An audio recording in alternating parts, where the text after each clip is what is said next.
if you look at India over the last 20 years, or even reduce it, you will find that, or at least from my experience, and I'm a classic outsider, right? Journalists are always outsiders. We are never insiders. You look at back office services, what everyone calls business process outsourcing. You look at retail, especially consumer-facing retail. To my mind, these two businesses are tremendously diverse at the front end. I have met a far more geographically diverse bunch of front office salespeople in retail establishments. If you look at BPOs, or back office services companies, I would dare say, and this is a considered guess, but it is still a guess, there's no research. But if you were to distill it down by industry and look at it, I have a feeling that they probably employ far more Muslims as a proportion of total workforce than anyone else, which seems to suggest to me that there are certain sectors and certain businesses that naturally lend themselves to this diversity. Is that true? If so, are there any learnings that other sectors can pick from that and do? And I'm going to ask you to go first, Hema, because you headed Infosys, you oversaw the back office thing also. So, and I don't know whether you've noticed the fact that there are a lot of Muslims who are there in back office services, far more than you have in software. Is that right? You don't want to say it? We haven't tracked it like that, honestly. Yeah, but anecdotally, have you seen that? Or because I have, which is why I raised that issue. Well, if I were to look at it another way, if I look at the educational institutions, let me take the academia. And if I take what's called the Tier 1, the Tier 2, and the Tier 3 engineering colleges, and let's not talk just religion, but let's just look at women first, you will find that the Tier 1 colleges have under 10% That's right. women. Tier 2 it increases, and Tier 3 it's even more. So my hypothesis is two reasons. One is consciously the woman is not able to sometimes go for these extra classes beyond the regular curriculum and therefore crack the apping or the tests in some of these, because you have to learn to crack the test. Whereas where the marks are important, which is your undergrad marks or your 12th standard marks, and where the selection criteria is based on that, they score well, and therefore you find many of them in the Tier 3. Also, it's easier for parents to keep girls maybe closer to their home, and therefore they keep them in Tier 3 colleges in their cities. By the same logic, when you look at some of these protected communities and then gender within those communities, it is the same logic that lends itself to having people go into safer environments like the services industry, rather than the tumble and hustle of the manufacturing. Like a bank job, right? Huh? Like a bank job. Bank job, or the BPO job, or the services job, or the retail job, versus the manufacturing job. And therefore, it lends itself to that. I have, honestly, so on the religious diversity, I am not able to comment on that. Though I do believe that companies need to do a lot to affirm their belief and inclusivity of that thing. And it comes out of the corner office. It comes out of the way the corner office behaves. Now, if Krishna is saying that, you know, as the leader, as the CEO of this corporation, he genuinely believes in that diversity, and that comes out in every one of his actions and statements and processes of the organization, then it will. And so also with religious diversity. You know, we always look at it and say there's these 10 national holidays in every country, in every company. Now, where is it? Some religions gets missed out in that 10. And that's always a debate in the HR agenda, you know, when we are making up the list. Do we make it a restricted holiday? Do we make it a given holiday? So these are some of the issues that you have to tackle to address. But the CEO gives the cue, both with his verbal statements, his non-verbal statements. And this comes in various ways, leadership by example, leadership at every level. So now when you talked about the BPO or the service industry, is that diversity, even of the gender, showing itself up at every level, or is it only at the entry level? And if so, what are you doing? So if you want a particular community or a particular gender to come in for your C-suite executives, you may select finally on merit, but are you insisting that the talent pipeline brings to you sufficient number of that minority community, whatever it is, into the interview panel at least? And are you demanding that of your HR, of your search firms, etc.? Because if CEOs do that, then at least the pipeline starts filling, and then you can do the final. The third issue is this whole culture of a critical mass. And I think that's very important, even if you're talking religious diversity, you're talking ethnic diversity, you're talking age diversity. It is not important, it is not enough to have token diversity. And many times when we do good, or we do it as a compliance, you think that one token has happened. Now, token is good, but the real change comes when you have a critical mass. And I saw this beautifully in Jerry Rao's emphasis. It's a long ago example. He picked up blind people into the BPO industry. And he said it was not enough to have one or two and a JAWS software here or there. He said the critical mass is important. So the tipping point will come when you have a critical mass. And that I think is, it behoves for everything.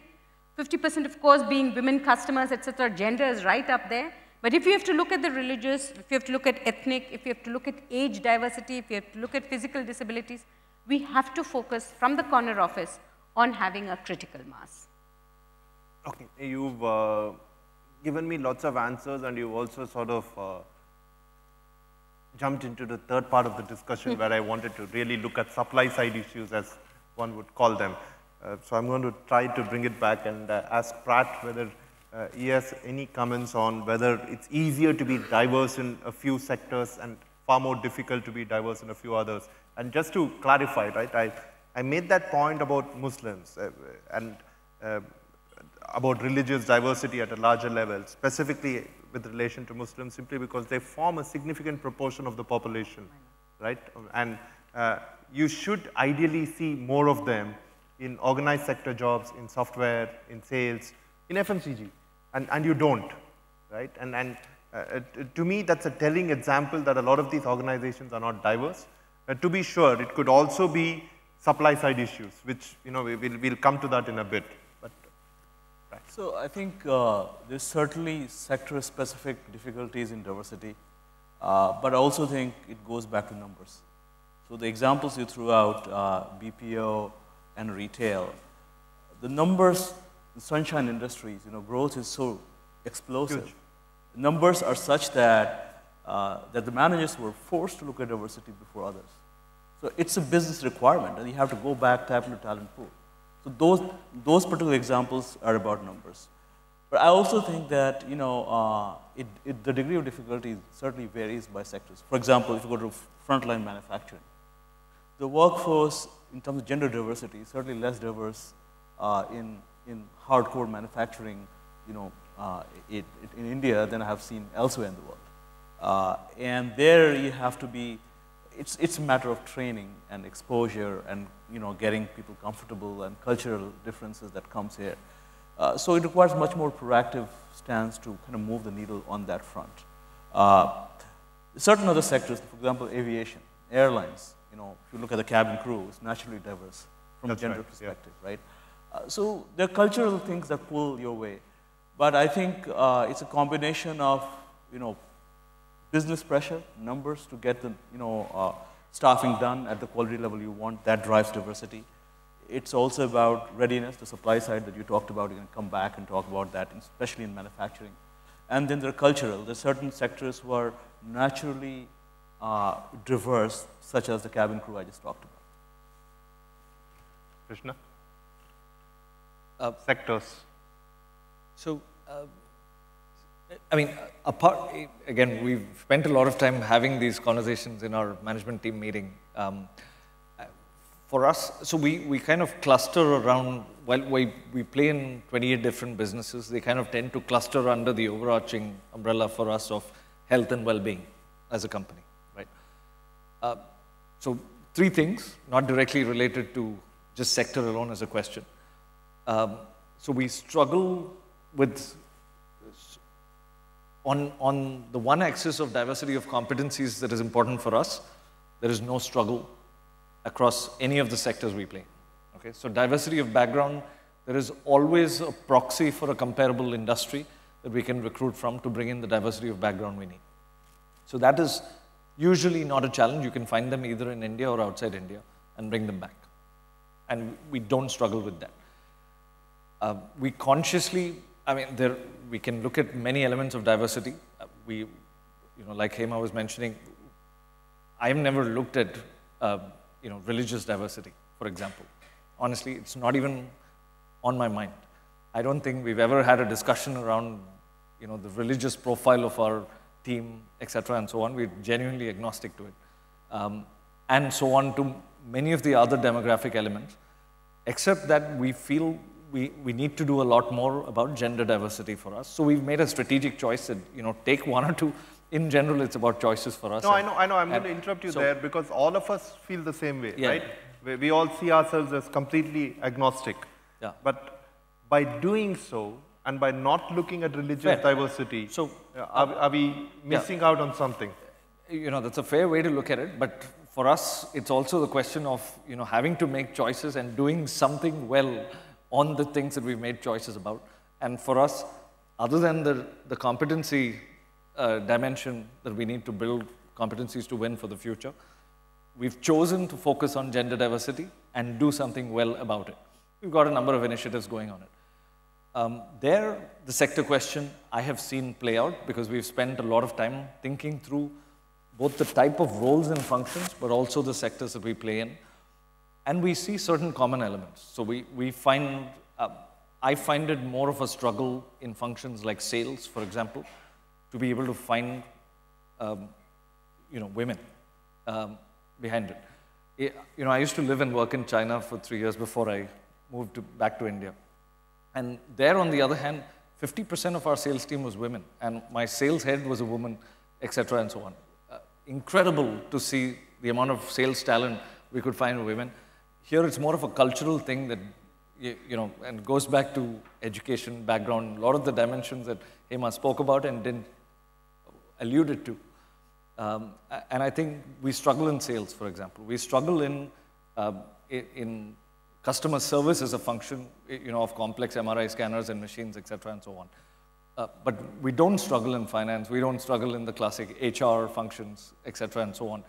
R&D, we do a very good job of finding great talent, etc., usually from the talent that Infosys has produced and so on. Thank you. And frankly, finding sources of talent in a lot of these functions hasn't been difficult. So it's less of a sector question. It's for us more of a function question that we find challenges in on the gender axis. Okay. It might seem to be the wrong time to be coming to this question, but because we've discussed gender and we've discussed religion, and religion has made at least 2 of my panelists uncomfortable. Not uncomfortable. We don't even focus on it. No, as in, it's like, even I don't want to look at it, but it's something that unfortunately we have to look at. What is diversity truly, right? When can an organization define itself as truly diverse? Is it when a representation of its workforce is roughly in proportion with the representation of the demographics they come from in the overall population? Is that when you can, which means, 50% men, 50% women, 18% Muslim, 82% non-Muslim, that kind of thing? Or is it something else? When is an organization truly diverse? Because I think one of the big problems we have is there are enough organizations in this country which are happy to go out and measure the best company to work for, right? And unfortunately, I have sinned because in some ways I was responsible for starting that trend in this country. Started a monster. Yeah, it was a monster. It is a monster. Why is it that we don't have diversity audits? Right? The US is replete with diversity audits, right? There are specific watchdogs, there are industry-specific watchdogs. I know that in journalism itself, there are newsroom watchdogs which keep a very close eye on diversity. Whereas, and many of these, are, when I say watchdog, it doesn't necessarily mean it's a governmental watchdog. It's an independent watchdog. And we don't have those kind of audits in this country. I have never, ever seen a diversity audit that has been put out by any company. So, one, what is a true definition of diversity? And two, how do we measure it? You know, how important is measuring it? Do you think it makes sense to have an audit, or do you think it's just irrelevant? I'm going to ask Pratt to go first. So, I'll comment on this whole religious diversity versus gender diversity. Visible diversity is easy to see. So, gender diversity you can see, ethnic diversity you can see, age diversity you can see. Religious is more complicated. That's right. You know, it requires you to consider, to collect, you know, information which in US is not even legal to, you know, collect, right? You cannot discriminate based on people's ethnicity or background, so people don't even ask that information, right? So that's kind of addressing. I think coming back to your question about, you know, measuring, right? So the measurement by and large happens in the compliance metric. Right? If there's a requirement that you got to have affirmative action in certain level, you get it measured, right? Beyond that, the measurement will start happening if the lack of diversity start impacting your business outcomes, right? So, so it kind of, I think, industries that need to reflect the customer base in the employee base, they will start measuring diversity based on that, beyond the compliance requirement. If you don't, then you kind of have to start feeling the pinch of lack of diverse workforce in your business performance before you get to that point. Now, compliance is a different matter. If you need to check the box, you need to measure, you report, that happens. And you rightly mentioned that in the US, there are watchdogs and, you know, much more scrutiny on compliance, and that's why it gets measured. Less so here. Sure. Emma?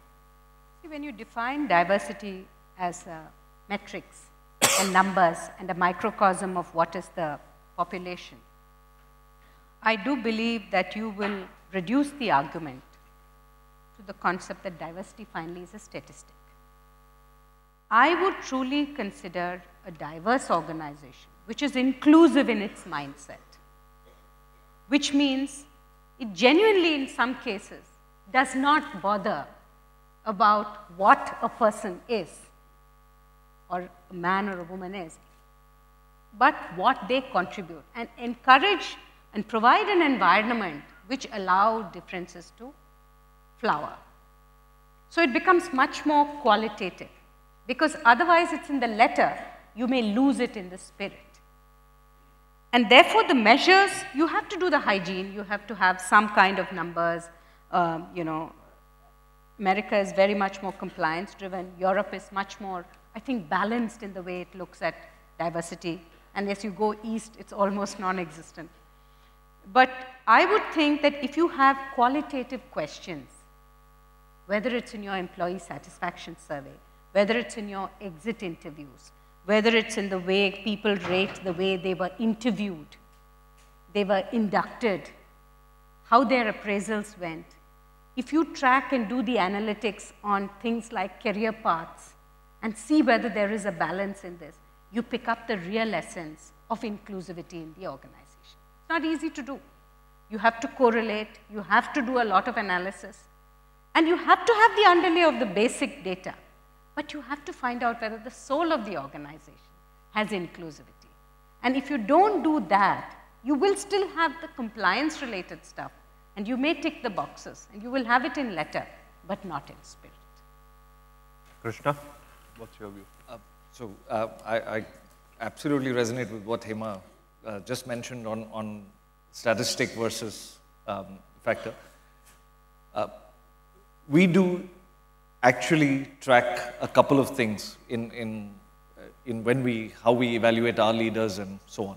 So we have what's called an employee engagement survey, which we do every year, where every employee voluntarily fills up that survey, which has about a few set of parameters that we track. One of which is, do we encourage diversity of ideas, diversity of thought, opinion, etc., and so on. And that's one of the dimensions that's critical in your evaluation as a leader, right? It's completely anonymous. I don't know who has filled it up, who has not filled it up, etc. and so on. But what comes back to me is great feedback to me on not just what I think I'm doing, but really at every level, but also what everybody's seeing me to be doing, right? And therefore, the kind of impact, am I truly encouraging diversity of thought, opinion, and so on in my various conversations in the organization? So that's one thing that we religiously, track and monitor.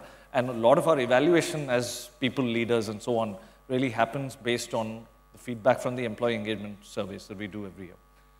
The second dimension is on the gender diversity axis, we actually track a statistic. We've had the exact same conversation about really, do we want to demean it to a statistic and so on. And then, consciously, there were several leaders who actually came out and said that, if we are saying it is about inclusiveness on a specific strategic choice we want to make, then we do need to, for example, to Hema's point, in any interview, so for example, when I'm looking for my successor in healthcare, etc., am I making sure there are at least so many candidates who are coming to the table, etc., and so on? So we have a statistic around that. We have a second one around where do we want to get to for what types of function in terms of percentage of leaders at a certain level and above that are actually women, okay? And so that's the what do we want to achieve, on the gender axis. And there is a number of programs that we're actually driving to try and see if that is helping us get there, to actually make it more concrete and specific. That is less to monitor people, police people, or etc. But it's really for us to set a concrete plan of action to really get behind this. I think those are the two dimensions through which we do evaluate people internally. Okay, last really leg of the discussion, which is what Hema referred to. Are Indian organizations and organizations in general not particularly diverse because of supply side issues, right? There aren't enough women to hire. There aren't enough people from underprivileged backgrounds to hire, simply because they've not been trained. They rarely attend the kind of schools where you recruit from. Like you said, tier 1, tier 2, tier 3 engineering colleges. I would say if you look at tier 1 engineering colleges, one is of course the gender thing, less than 10%. The other thing is, I would think 80% of the people in tier 1 engineering colleges are from homogeneous backgrounds, right? They're largely people who come from a certain similar background, especially if you go to an IIM like Krishna did, right?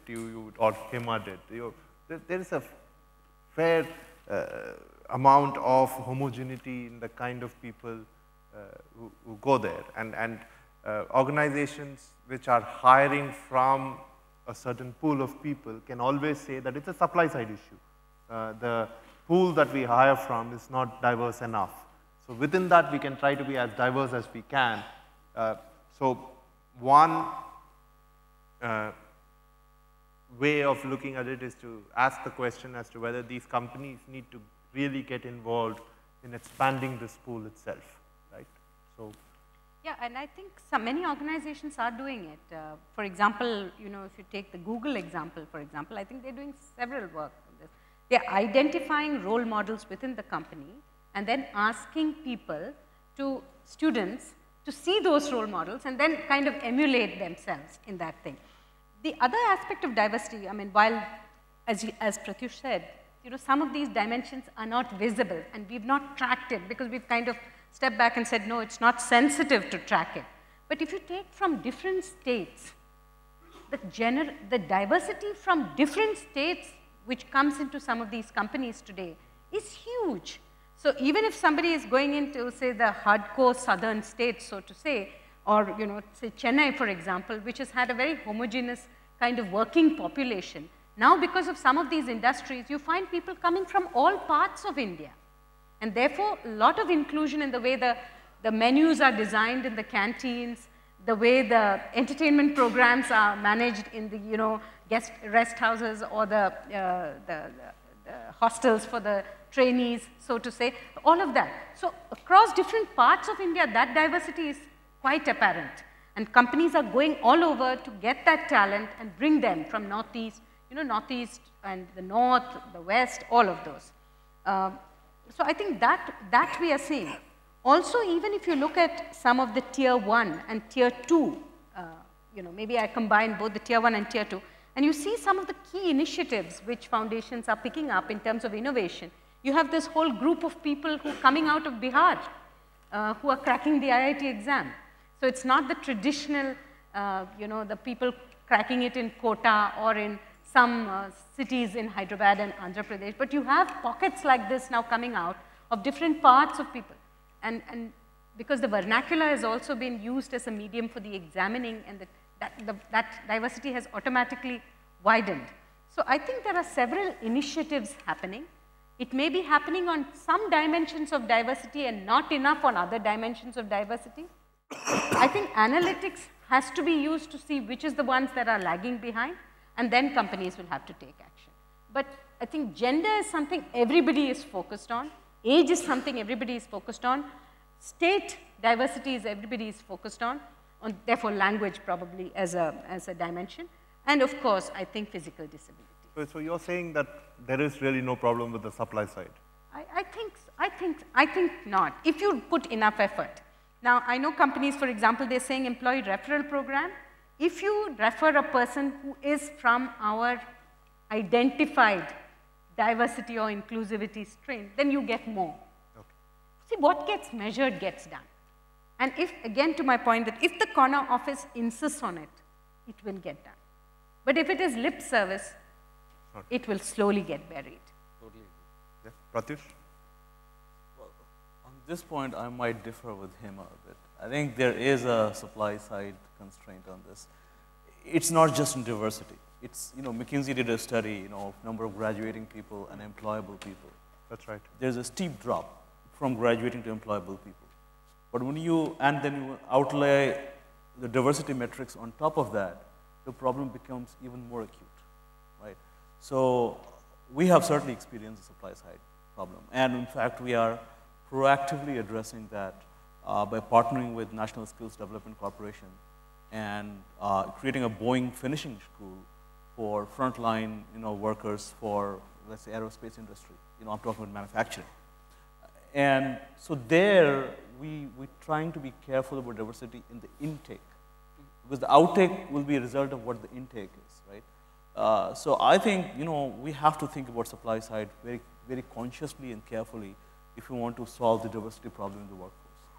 Thanks, Pratyush. Krishna, supply side? So, no, I'm a big believer in and aligned with what Hema was saying. Having spent a lot of time thinking about this issue, I think, frankly, I need to do a lot more personally in actually driving us consciously. The competency axis is less of an issue, frankly, for us. On the gender axis, I need to do a lot more personally to be able to drive it and make it happen. And I think so we've started, I'll just give you one example to illustrate the point. So our smart HR team actually came up with a program called Back in the Game. Which, we ran it as what we thought would be a pilot to actually enable people, women who've dropped out of the workforce to actually be able to come back if they want to work with us. And we kind of expected a certain number of people to apply back, et cetera, and so on. And we blew away all our own internal estimates for what ended up happening. And to see the caliber of leaders that we were able to get back in through the program was just simply amazing. I've got two of the guys who, in this case, girls, who are part of that program who I can clearly see are potential talent to become leaders for us in future. And a lot of these events like this, which we are trying to do to be able to build this, really essentially tells me that I'm actually limited by my own imagination. That if I push it harder and I drive it harder, I think there's a lot more that we can do to even overcome the supply issue from our side. There is a lot of talent out there that we can go and bring in if we are smart about thinking about how we're going to bring them in. So, but to of course. To overlay on big, I think a great part of the success of Big, if I read between the lines, is again how leaders who embraced those interns were sensitized to embrace people coming back to the workforce. Yeah. Because there's so much insecurity, there's so much of feeling of guilt, there's an issue that I've been out, am I doing right coming back, have I lost out? So that empathy in the leader is a big part of your sensitization. And second, to inculcate in the returning person the capability to be able to hit the road running. I think those two things, which again is intent from leadership, is a big part of the success of Big. Yep. So I think we overlay both the points there. Yep. Okay, questions. Please identify yourself. Make sure it's a question. Yes, sir. Thank you. Hi, my name is Pramod Sadar Joshi, currently working with KPMG. Great discussion. Thank you for amazing thought leadership. I'm told one of the globe's most respected organizations called Procter & Gamble do not hire laterals. Their entire current team, if that's true, Procter & Gamble, can you hear me? Procter & Gamble. Do not hire what? Lateral hires. They don't hire All of their hires are entry level. Assuming that's true, now this is another very interesting case of non-diversity, in a manner of speaking. If anybody in the panel could throw light on how come this company, which is in a sense not practice diversity by only restricting to the entry-level MBAs who grow on to become leadership roles. The good point is there is a positive spin to it. They have the DNA of an organization. Very compact, awesomely compact. But from a diversity angle, would anyone like to throw light on how come they've achieved success, or have they missed a good talent in the process? Okay, thank you. I think that was a brilliant question for those of you in the audience who didn't get it. Procter & Gamble does not hire laterals, sort of seals itself up from one pool of diversity that is out there, but it is one of the most successful companies around. Apart from that, it's also one of the most innovative companies around. And diversity is offered as, one of the benefits of diversity is supposed to be innovativeness and everything else. So did they miss out on something, or if they didn't, how did they do it? So. And Sukumar, if anybody in the audience is from P&G, that would be a great validation, if somebody is an employee. If someone from P&G in the audience? No? They're not going to put up their hands? Yeah? That's all right. Okay, Hema, you want to take a shot? Krishna? It's a tough question. No, I can go. I think we mentioned up front, Pramod, that there are different dimensions of diversity. So I would, because they have said no to one dimension, I would not be, quick to label them as not being diverse. Having said that, I'm sure they're measuring in various other parameters of diversity. Of course, I was going to add, how do you know the intake is not diverse enough to begin with? No, he's only talking about this aspect of the lateral experience. I'm referring to, Pratyush, I'm referring to one aspect. If lateral versus entry level is also one dimension of diversity. If it is. If we agree, if we have an agreement on that, then what's your take on this? That is the subject. Thank you. So I think there are several dimensions, and I would, as I said, I'm sure they're a diverse organization. Lateral diversity is a great thing. More power to those organizations who have leveraged it. But when you bring in laterals, you must also remember you must have a guiding hand so that they can hit the road running and succeed rather than become infant mortality. So that's also important. So I'd leave it. Yeah, and there are countless examples like that. I think, like McKinsey, for instance, for a long time used to hire Baker scholars from the Harvard Business School, never really hired anyone else for a long time, and did quite well. Yeah. So one dimension. Sukumar, you raised Harvard Business School. I believe until a long time, they did not have any restrictions on the quality of candidates who came in as long as they cleared their entrance test. But I believe a few years ago, they put an embargo. 40% of seats will be for people from non-quantitative background in a few years, because they did not get a diverse perspective on a case study, only quantitative engineering perspective. And they then sort of froze the seats at 60%. The balance 40 came from liberal arts, fine arts, history graduates. And they actually saw that the kind of case study discussions went to a very different level, simply because of the diversity concept. Can I make one comment? Yeah, of course you can. So there's a very interesting case study, recent case study. And since we have several people from the Institute of Management here, it may make it interesting. Traditionally, the IIMs have always had this problem. In my time, 30 years ago, it was under 10%. It continued as being under 10%. IIM-B recently changed. And now it's close to 30%. So out of their 300 students, 100 are women. 24. Yeah? 10 years later. Yeah. So what they found, you see, when you take the typical cutoff, if you have 150,000 people taking the test for 300 seats, and if you say that you're going to interview 1,500 only, then you do the cutoff on the percentile, which makes it a 99th percentile cutoff. So you end up getting only those people who have cracked the test and are in the 99th percentile. Yeah, because otherwise merit becomes a casualty. So IIMB went and said they will make it 90th percentile. So they just won't look at the arithmetic, reasoning, analytical thinking abilities, but they'll also look at other dimensions which make for great management and leadership. That means a lot more work for the faculty. And to the business school, representation earlier. So Hema, merit is not the casualty at the cost of diversity. It's not. So they sort of maintain that. Yeah, and so meritocracy. So they brought in much more into the interview pool. Made their faculty work that much harder in interviewing. And then brought in a more diverse. So that's a good case study. Thank you. Appreciate it. Thank you. Yeah, Prashant Fernandez here. Sorry. Two questions. You have the mic? Yeah. We can't see you. You'll have to stand up. Thank you. Okay, I've got two questions. The first question is, we believe that the marketplace solves a lot of problems. So why do we think, the problem of diversity will not be solved by the marketplace? I mean, if there's a war for talent, I'm sure, people will be very happy to employ women, ethnic minorities, all kinds of diverse people. So why do we not trust the marketplace to solve this issue? That's the first question.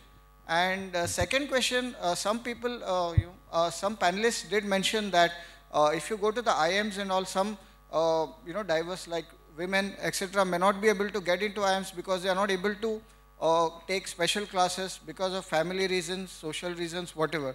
So these people are not able to get the best training for whatever reasons. There's an imbalance at the social level.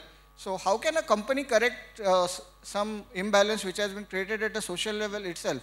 And if you try to do that, then probably you will not be taking some people from the best tier 1 institutes. So in that way, you are forsaking merit. Okay, thank you.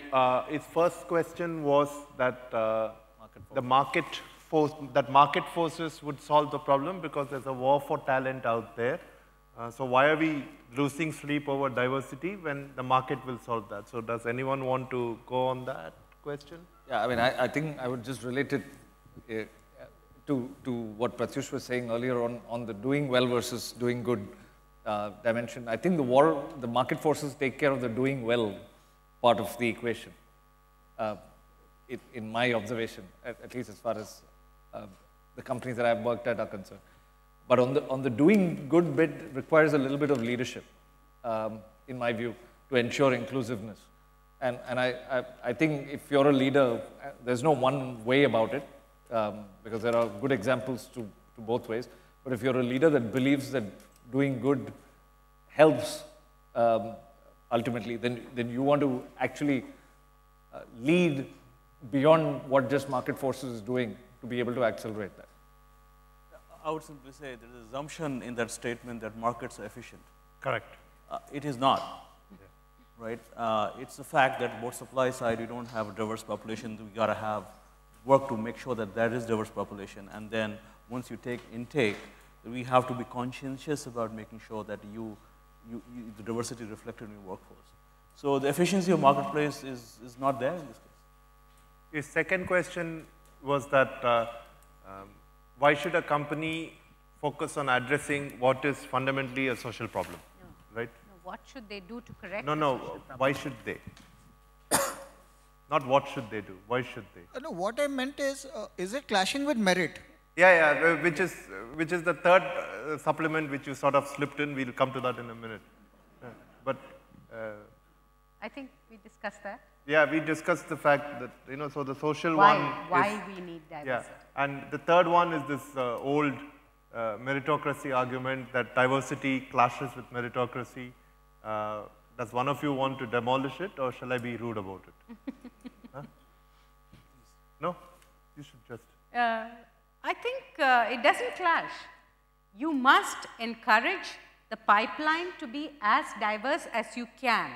And I know there are supply side challenges, but I know that with the right intent from the corner office, to repeat my problem, you can widen the talent pipeline. And the case and example I showed you was the IIM case, where they've just widened by taking the cutoff to 90th percentile and then using the same level playing field to get the rest.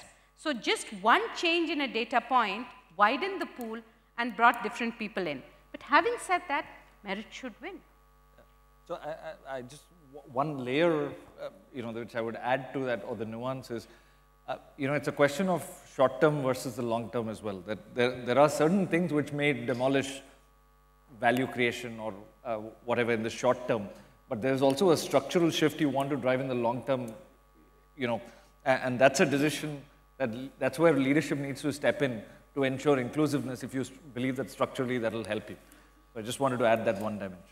Also, you know, I think it's very important to, I think many times meritocracy is an argument which is overstated, right? It is an excuse for lots of things. Companies don't operate in ivory towers, you know, they operate as a part of society, right? I'm not a socialist, I'm a far right of center free marketer, but even I realize the fact that companies operate as part of society, and you can't, the minute, for instance, suppose I have an IQ meter and I start measuring the IQs of people before I give them an opportunity to ask questions. I just don't think it's a fair thing to do, right? You know, so this whole meritocracy argument is a little overstated, which is why, if you notice, we didn't dwell on it during the course of our discussion at all.